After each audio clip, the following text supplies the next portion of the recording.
Muy buenas tardes. Muchas gracias por la invitación. Quiero comentarles que... Muchas gracias, doctor. Yo no soy pediatra, pero es importante mencionar que uno en el servicio, en cualquier servicio de endoscopía, debería uno tener todas las herramientas necesarias para resolver algo. Por lo tanto, yo creo que uno tiene que ser un gestor de recursos. Uno se va a entrenar, pero necesita ser un gestor de recursos. Pero entonces sí, ya no hay pretexto. Tenemos que resolver todo. Bueno, yo les voy a hablar acerca de una nueva técnica que se llama el hemospray, sus indicaciones, mecanismo de acción, complicaciones, y está diseñado para la hemorragia digestiva no varicial. Sin embargo, en los últimos años hay reportes en la literatura de series de casos en los cuales se ha estado empleando en la hemorragia digestiva varicosa. Entonces, sabemos cuál es el papel de la endoscopía en la hemorragia digestiva no varicial. ¿Qué busca? Disminuir el riesgo de recurrencia y obviamente disminuir la mortalidad. Ojo, es un manejo multidisciplinario. Requerimos personal entrenado. Y entrenado me refiero a cada técnica. Hay gente que es muy buena con una aguja, pero puede ser que no sea lo mismo para una ligadura. Cada técnica requiere un reaprendizaje, requiere un reentrenamiento. Siempre a mis médicos residentes, cuando trabajaban en el Hospital General de México y después en el Instituto Nacional de Cancerología, en el área de endoscopía, les hablaba de que la medicina normalmente nos los enseñan buscando los patrones típicos de la enfermedad. Y eso es un error. Tenemos que pensar en un espectro de la enfermedad. Entonces, cuando nosotros entramos, al menos en adultos, tenemos que pensar en todas las posibilidades de diagnóstico para tratar de resolverlas. En pediatría, seguramente las frecuencias son totalmente diferentes. Va a ser más frecuente la hemorragia varicosa que la no varicosa. Seguramente en el Hospital General de México hay más varices que no varices, pero en otras instituciones son más problemas no varicosos. Pero hay lesiones que representan un gran reto. Hace un ratito presentaban lo de la FA, que es un síndrome de la arteria de calibre persistente, produce hemorragias masivas e intermitentes, representa el 1.7% de todos los casos. Quiere decir que cada 100 existe la probabilidad de una hemorragia aguda que tenga una de la FA. ¿Qué características tiene? A veces entramos y no encontramos ninguna gota de sangre. Y todo el mundo dice, pero si estaba sangrando a chorros, ¿cómo es posible que no veas la hemorragia? Bueno, esa es la naturaleza de la enfermedad. Si no la conocemos, no podemos tratarla. Sabemos también que desde el punto de vista no varicoso, en las úlceras, hablamos de estigmas que fueron descritos por Forrest. Cuando es una hemorragia punzante o pulsátil, es a chorro, es el 1A. El 1B también es una hemorragia aguda, pero es en capa, es una hemorragia resumante. Este es un vaso visible no sangrante, 2A. 2B es un coágulo adherido, a pesar de las irrigaciones continuas. Y las demás, tenemos datos de la presencia de una mancha plana con cambio de color, que es el 2C, y las otras que son de base limpia. Y tenemos que utilizar la misma terminología. Entonces, ¿cuál es la importancia de eso? Si yo conozco el pronóstico y la prevalencia ante las diferentes entidades, voy a ver que las más frecuentes son las que menos sangran, pero la probabilidad de mayor recurrencia son aquellas agudas, llámese Forrest 1A, 1B o el 2A. Entonces, las indicaciones de terapéutica van enfocadas a ese grupo. ¿A quién voy a tratar? Cuando es por hemorragia por úlcera, la 1A, la 1B, la 2A. Forrest también ha sido aplicado por las características de tipo o naturaleza hemorragia para la colopatía también, para hemorragias en otros sitios del organismo. Entonces, la literatura nos habla que si yo tengo un coágulo adherente, ¿qué debo hacer? ¿Lo dejo o lo quito? ¿Qué hacen? O me pongo a rezar también. Bueno, lo dejo, pero tengo que utilizar inhibidores de bomba de protones a altas dosis, al menos en el adulto. Pero si lo quito, tengo que tener lo necesario para resolver lo que voy a encontrar.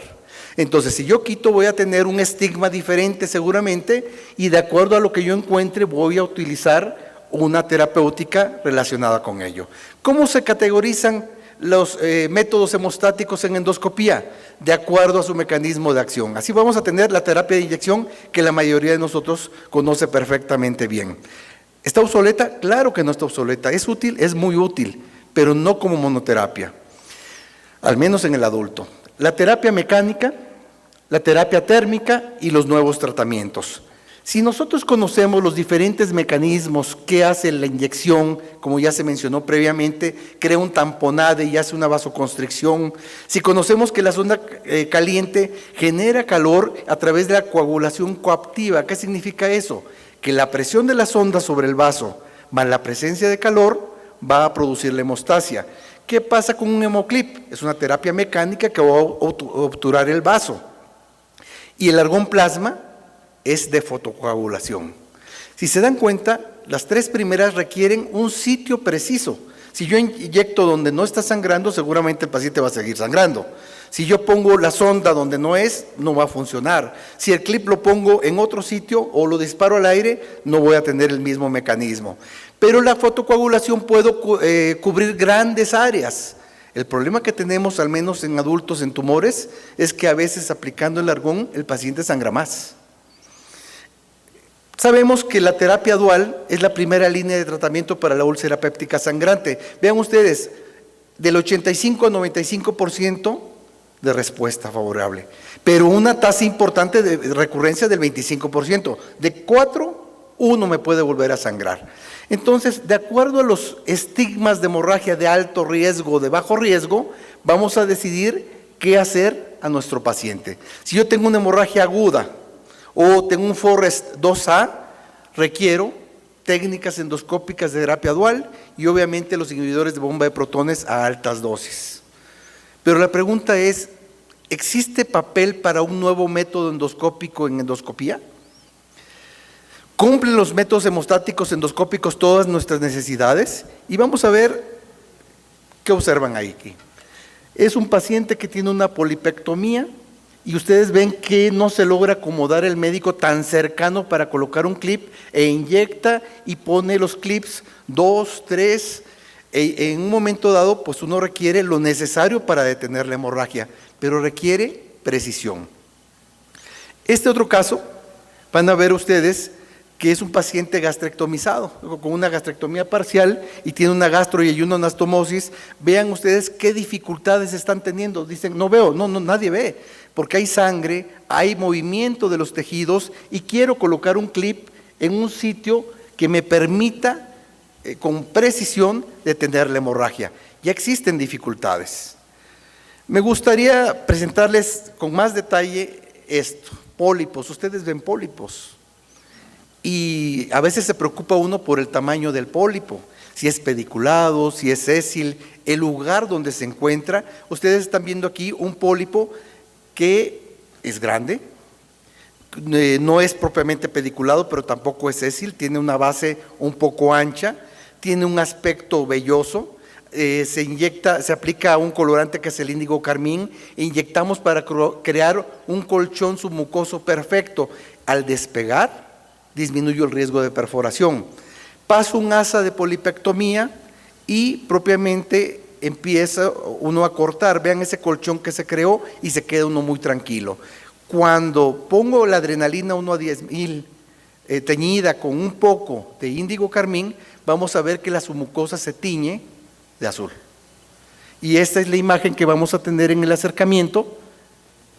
¿Le pondré un clip?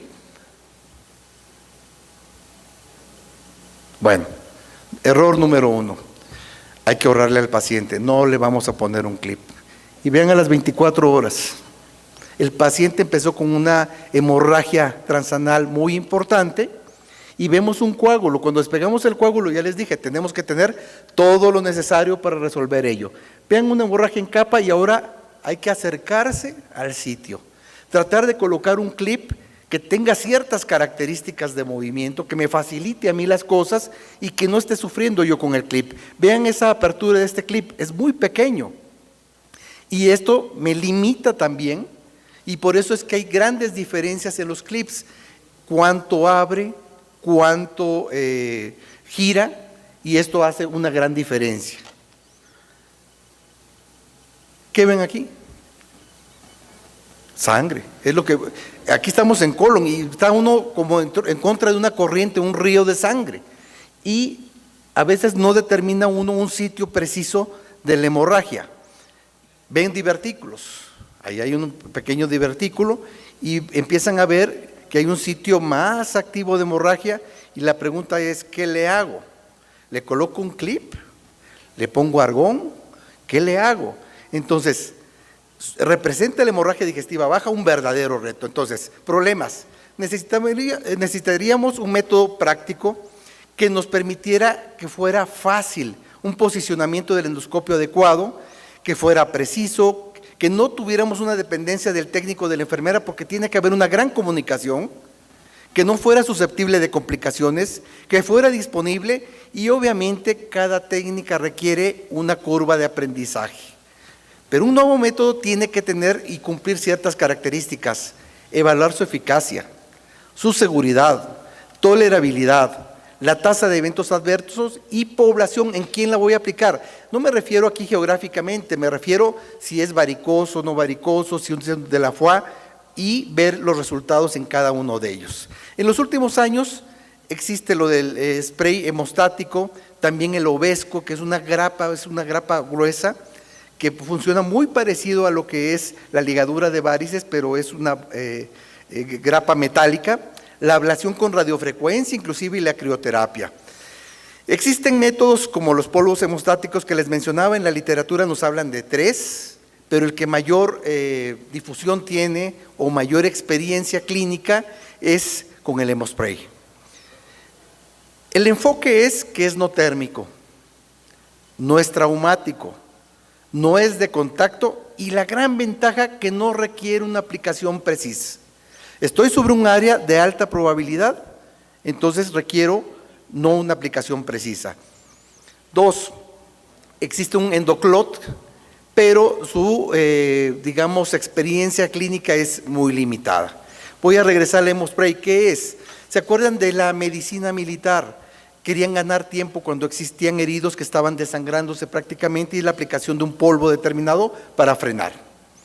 ¿Qué es el hemospray? Es una mezcla mineral, no contiene ni proteínas humanas, ni animales, ni sustancias vegetales, ni alergenos, es metabólicamente inerte, entonces si me caen los ojos, bueno, va a haber la molestia de que me caigan los ojos, pero no tiene la probabilidad de hacerme un daño. No es tóxico. ¿Y cuál es su mecanismo de acción? Vean cómo es diferente. Crea una barrera mecánica y por otra parte activa de los factores de la coagulación, entonces voy a ganar tiempo. Viene montado en una pistola, ahorita vamos a practicarlo y vamos a ver que tiene 2 partes esa pistola, una donde está contenido el polvo y otra donde está un cilindro de CO2. Cuando abrimos ya no existe posibilidad de volverlo a cerrar porque el gas ya está escapando. Y el mecanismo es fácil, esas zonas rojas que ustedes ven las vamos a practicar. Cuando están saliendo las células sanguíneas, estas son de todo tipo de células sanguíneas. Cuando aplicamos un polvo, el polvo por gravedad va a caer y va a formar una capa que va a absorber el agua y va a detener la hemorragia. Entonces, yo les digo siempre, el polvo es enemigo del agua. Si yo tengo un catéter que lo pongo en el charco de sangre, voy a decir, es que este tapón no sirve. No, hay una técnica para evitar o para incrementar el rendimiento y evitar que el catéter se tape. Entonces, en la hemorragia aguda digestiva vamos a tener la caída del polvo, vamos a ver cómo se crea esa barrera. Primero se absorbe el agua, se forma la barrera y el mecanismo de acción, como les decía, es una barrera y activando los mecanismos de la coagulación. Por lo tanto, lo debo usar en la hemorragia, cuando no existe hemorragia, por ejemplo, un vaso visible no sangrante, no. ¿Por qué? Porque tiene que estar sangrando para que tenga un contacto. Se han utilizado, en este algoritmo nos hablan de que lo puedo utilizar como coadyuvante después de que falla a la terapia dual o como primera instancia porque tengo una dificultad en la colocación o como monoterapia si tengo factores de bajo grado. Se han utilizado en una amplia gama de lesiones, pero la mayoría son series de casos. Se ha probado como hemostática en úlcera péptica, en de la foie inclusive, y este es el modelo porcino heparinizado donde inició todo en la práctica. Se creó una hemorragia arterial severa utilizando una técnica de sham, que es una simulación en cerdos, y por otro lado, la aplicación del hemospray. En el 100% de los casos se controló la hemorragia en los cerdos con el hemospray y todos murieron en el grupo de simulación. Se han utilizado también vasos arteriales anastomosados con venas como la gastroepiploica, se punciona y se produce una hemorragia masiva, y ahí se ha visto en los animalitos, en el seguimiento, la toxicidad, los efectos secundarios y obviamente la eficacia. Entonces, se ha concluido que no produce eventos embólicos, no hay obstrucción intestinal, no hay daño local, no interfiere con la coagulopatía ni con los factores de la coagulación. Hay en la literatura suficiente material para pensar su eficacia en animales. Pero ¿qué pasa en humanos? Este es el estudio más importante. El doctor Song es uno de los que más experiencia en el mundo tiene, pero este es un estudio clínico no aleatorio. Vean ustedes 20 pacientes en los cuales se cohibió la hemorragia en 19 de los 20, en el 85%. Estoy hablando de que 2 también tuvieron recurrencia y fueron tratados, pero las causas de falla van a ver ustedes que son otras características que requirieron tratamiento quirúrgico inclusive. Si ustedes observan en esta imagen van a ver un chorro arterial. Estamos hablando del duodeno. Si se dan cuenta, el posicionamiento aquí es muy importante para pensar en el método que voy a utilizar. Y van a ver clips en una zona, quiere decir que no funcionaron. Y no funcionaron no por mala entrenamiento de quien lo está haciendo, sino que existe una verdadera dificultad a veces por las características de la hemorragia. La aplicación del polvo propiamente detiene la hemorragia. Podemos tener hemorragias, por ejemplo, en este caso es una hemorragia resumante en la cual tengo que cuidar nada más que el catéter no esté en contacto con el líquido. Y esto produce una hemostasia satisfactoria. Después de la resección endoscópica de lesiones, van a ver que tenemos un cap plástico transparente, donde tratar de aplicarlo de forma lateral, cualquier método endoscópico, es complejo. La utilización del polvo nos va a ganar tiempo. Y podemos utilizar una nueva tecnología como el hemospray. Se han utilizado también en tomadores de antiinflamatorios no esteroideos que producen hemorragias masivas. Ojo, son casos anecdóticos, son series de casos. En las varices gástricas inclusive, las características son diferentes. La fuerza del chorro gástrico por varices es totalmente diferente a una hemorragia arterial. Hemos tenido también la hemorragia en divertículos, y vean cómo, como no tengo un sitio preciso, la aplicación en forma difusa disminuye el riesgo. Esto va a ser muy interesante para ustedes en pacientes que están con antitrombóticos. ¿Qué hago? ¿Le quito el antitrombótico? Y tengo que pensar cuál es el riesgo de haber quitado el antitrombótico. Entonces, con esta técnica no requiero descontinuar el antitrombótico, y las tasas de respuesta son muy altas. Finalmente les quiero decir, este caso fue un paciente con una hemofilia y tiene una lesión de la foie multitratada, que cuando me llegó encontramos este coágulo adherente, que tratábamos de colocar un clip, y prácticamente la dificultad de colocar un clip con el movimiento que estamos teniendo es muy compleja. Se decide, no tengo gran espacio para colocar, vean cómo estoy colocando un catéter y cuidando que no exista contacto del material con los tejidos. Y la aplicación del hemospray, al menos gano tiempo, porque la primera cosa que les va a decir el anestesiólogo es, apúrate. Bueno, en métodos como las neoplasias, este polvo puede cubrir grandes áreas y puede ser seguramente una opción muy significativa. Las tasas de hemostasia primaria son arriba del 85% en estudios de revisiones sistemáticas. Aún así existen recurrencias. Vean esta revisión sistemática, hablan del 92% y el número de casos, la probabilidad de recurrencia. Sin embargo, las complicaciones son mínimas y son muy inocuas. Posibilidades de uso: lesiones sangrantes cuando tienes un posicionamiento difícil, hemorragia multifocal difusa, lesiones vasculares sangrantes, pero también hay que considerar la segunda línea de tratamiento, como las ectasias vasculares centrales, la hemorragia pospolipectomía que ya les mencioné, cuando falla la terapia dual, cuando tengo terapia anticoagulante y la proctopatía por radiación. En conclusión, se requiere un manejo multidisciplinario. Considerar la resucitación, como se mencionó al principio, es muy importante no entrar con el paciente inestable, estratificar el riesgo, el abordaje de la endoscopía temprana, sobre todo en lesiones de alto riesgo, la terapia dual como estándar de referencia, considerar que el Hemospray es seguro y efectivo, pero requerimos valorar el tamaño del efecto comparando en un estudio clínico aleatorio contra el estándar de oro. La selección del hemostático dependerá de las características de la lesión, capacidad del que lo hace, la disponibilidad, condiciones clínicas del paciente y obviamente no podemos hacer a un lado el costo. A mis residentes les pregunto después de esta plática, ¿y a ti qué es lo que más te molesta? ¿La ignorancia o la indiferencia? Y me contestó, ni lo sé ni me importa. Muchas gracias.